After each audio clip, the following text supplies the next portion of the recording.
the surgery. From the today, in this lecture of the surgery, we are going to see the errors of refraction.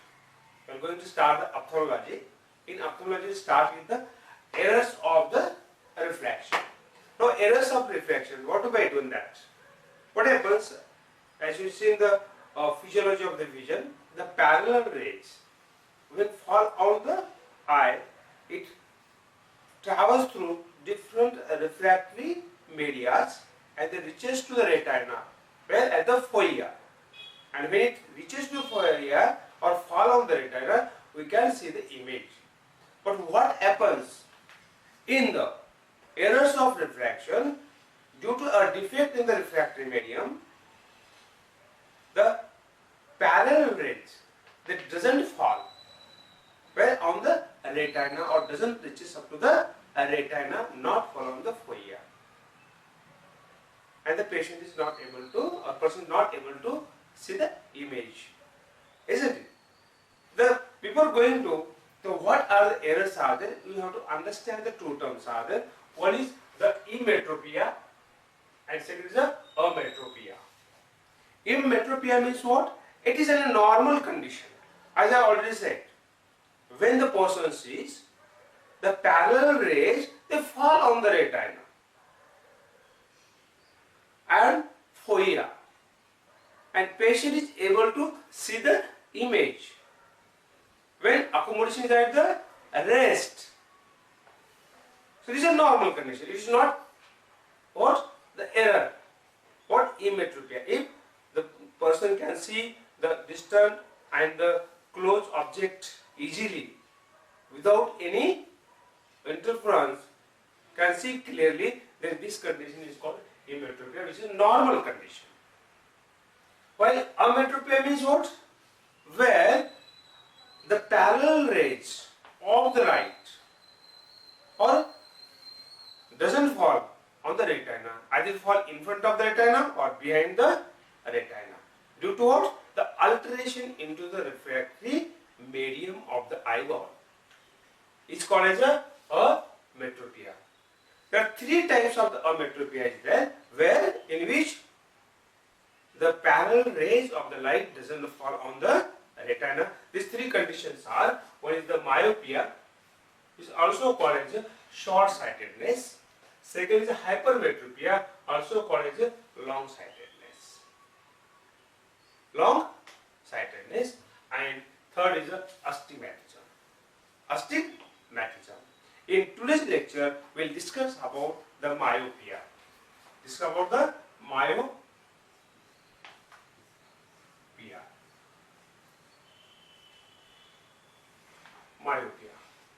or short sightedness. It is an error of a refraction. Myopia, it is error. You see the definition first.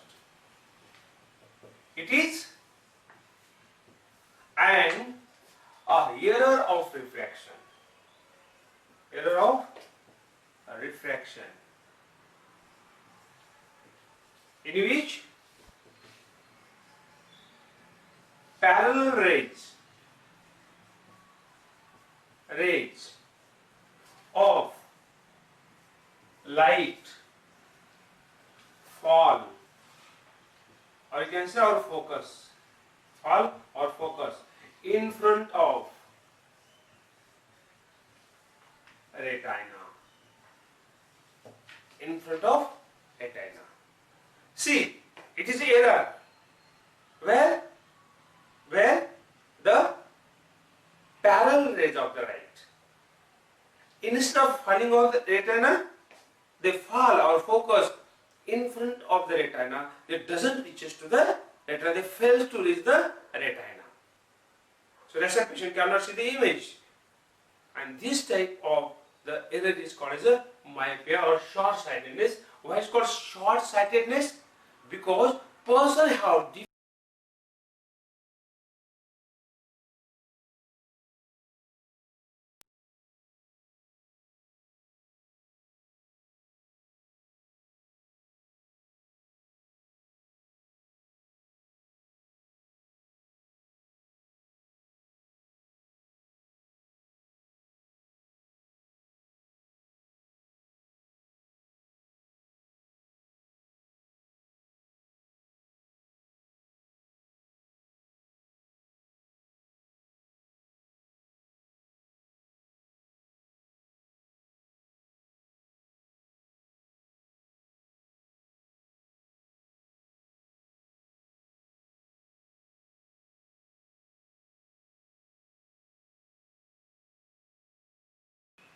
You see, they are focusing here in front of the retina. This is the retina.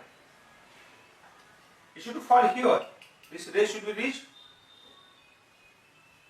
This should be focused here, but they are focusing in front of the retina. They are too short to the retina, isn't it? And this happens when the person sees the long object there, isn't it? So this is called the myopia. Now the types of the myopia. There are three types of the myopia. Types of myopia. Anatomical, they are classified mainly in two groups: anatomical classification and the clinical classification. According to anatomical, there are three types. One is axial myopia. Second, curvature myopia.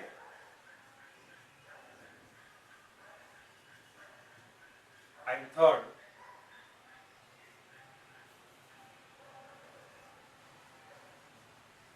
is index myopia. Index myopia. Index myopia. And clinical,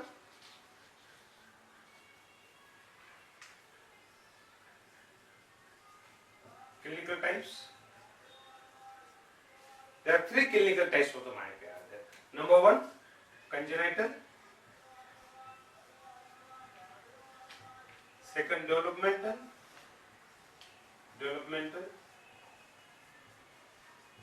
And third one, pathological.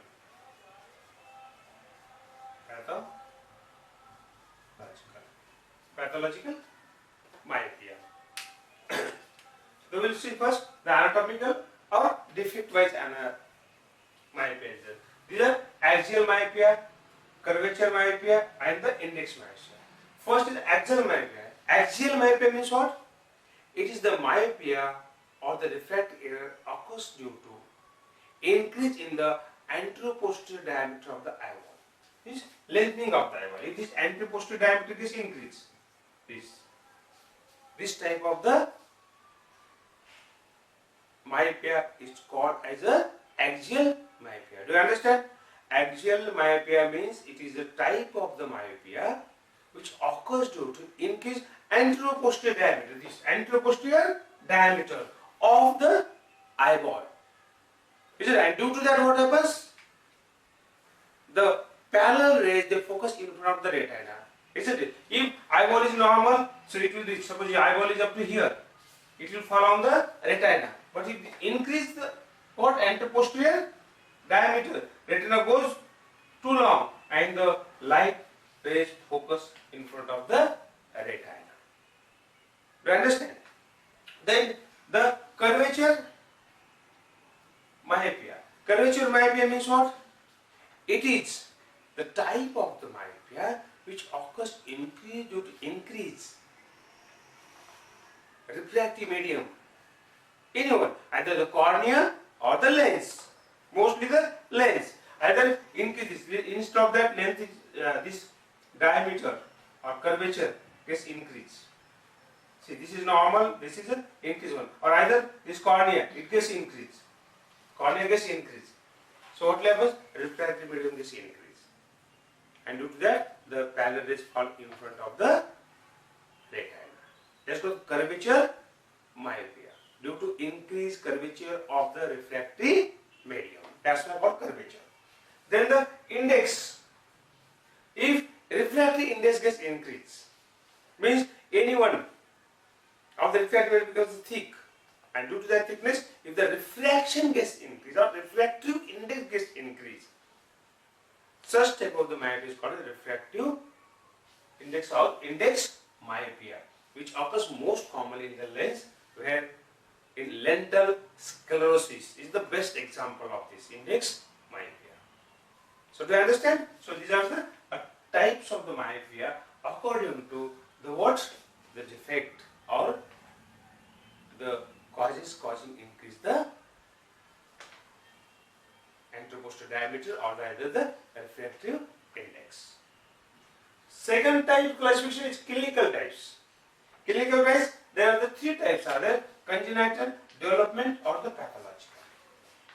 Congenital means what? It is by both, since from the birth. Since from the birth. It's usually bilateral, but maybe the unilateral, and it possesses mostly with that of the medial squint. Medial squint. Do you understand? So this is called the congenital. Developmental, this is type of the myopia where it doesn't occur since birth, but it develops later. Develops later with the studying age. So that is commonly seen in the students who are studying one day. Isn't it? It's called a developmental. Here there is no any degeneration. In both of the myopia, there is no any degenerative changes or the pathological changes where in the components of the eyeball. Do you understand? Then the pathological myopia. Pathological myopia means what is the type of the myopia where the myopia occurs due to diseases of the component of the eyeball. Degenerations in the component of the eyeball. Due to that, this is most commonly seen in the adult. This is after the adult age. This is called the pathological myopia. Do you understand? So these are the types of the myopia. Then we'll see the clinical features.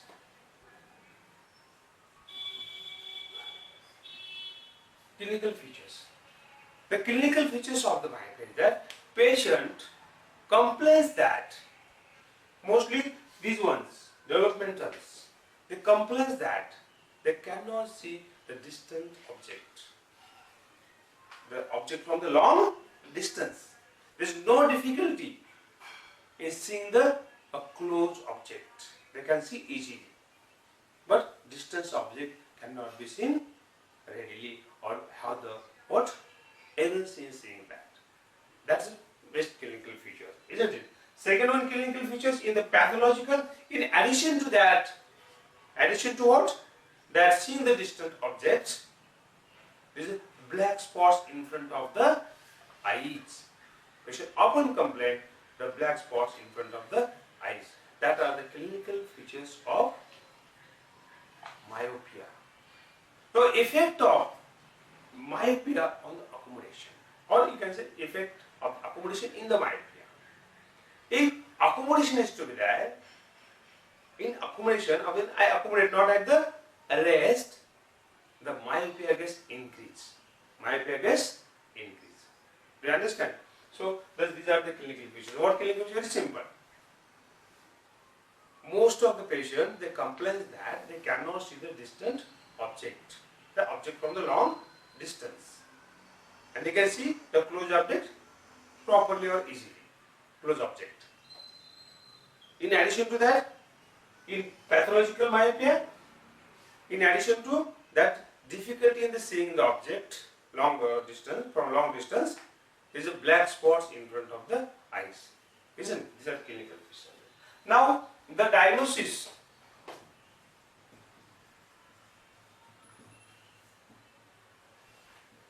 Diagnosis of the myopia. The diagnosis of the myopia can be done on the retinoscopy or by ophthalmologist by what? The determining the numbers by using the different glasses are there. Different number of the glasses. Isn't it? Then the treatment. The treatment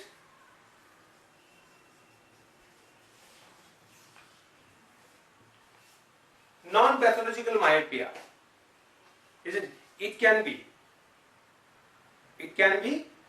corrected by using or prescribing the concave glasses. Concave glasses. Concave glasses. Isn't it? Concave glass can be used.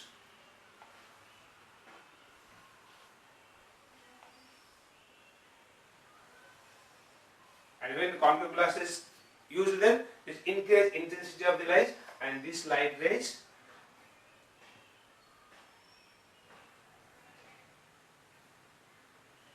parallel rays from infinity, they will be what?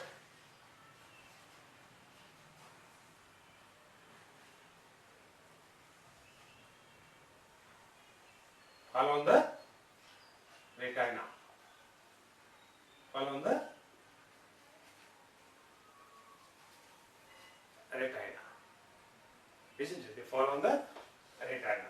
Will be in the curvature glasses. So the treatment for the correction of the myopia is the use of concave glasses. Concave glasses. Isn't it? Pathological myopia, it is difficult to treat, but some of the surgery has been used to correct the pathological myopia, as like the keratodermatitis or the other surgeries are used like that. But in most of the cases, pathological myopia will not be corrected. Here, instead of these concave glasses,